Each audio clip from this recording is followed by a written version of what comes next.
Siamo qui in redazione qdpnews.it con il presidente della provincia di Treviso Leonardo Muraro, candidato con la lista Tosi per il Veneto, candidato come capolista. Buongiorno a tutti, prima di tutto devo dire io parto come consigliere comunale Liga Veneta, Lega Nord negli anni 90, all'inizio degli anni 90, proprio a Mogliano Veneto, e nella mia prima occasione divento il consigliere più votato, capogruppo della Lega Nord in Consiglio Comunale. Siamo nel 95 e da allora, dopo 3 anni, il attuale governatore Luca Zaia mi ha chiamato come assessore in provincia di Treviso. Da là ho iniziato il mio percorso che mi ha portato ad essere assessore politiche ambientali, assessore che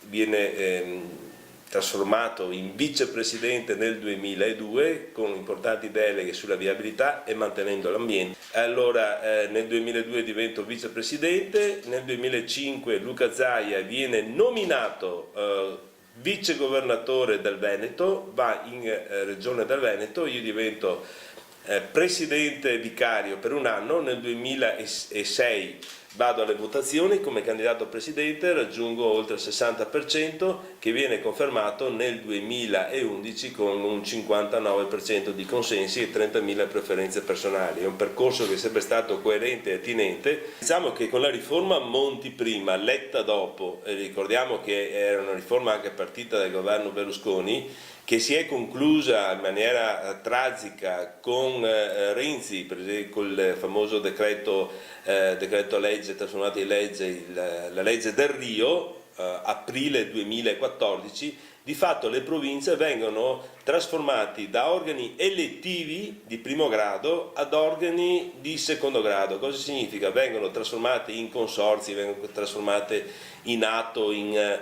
ambiti ottimali, in quanto i cittadini non eleggono più il presidente e per cui sono i sindaci, i consiglieri comunali che dovranno eleggere il presidente. Il presidente dura in carica 4 anni, il consiglio dura in carica 2 anni, per cui la confusione è imperante in quelle province che hanno già attuato questa riforma. Io porto ancora il leone di San Marco con la spada alzata, perché il problema del nord da 25 anni a questa parte non è stato risolto.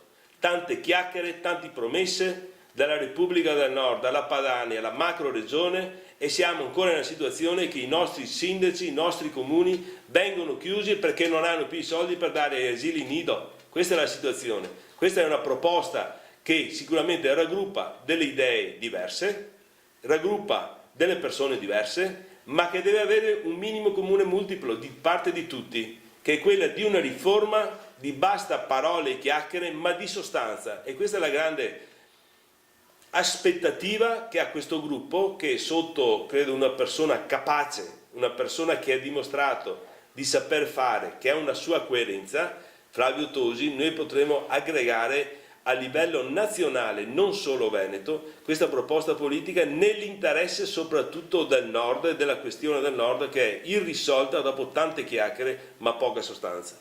Sia io che Flavio Tosi ci sentiamo più leghisti dei leghisti, perché noi con questa nostra azione, con questa nostra atto di responsabilità, abbiamo ribadito un concetto che da 20 anni, 30 anni è sempre nell'alone della Liga Veneta e del Veneto: l'autonomia dei veneti. Qui è stato violato palesemente lo statuto della Liga Veneta e Flavio Tosi, segretario della Liga Veneta, eletto democraticamente dai militanti della Liga Veneta, aveva e ha avuto il coraggio di dire no ai diktat milanesi.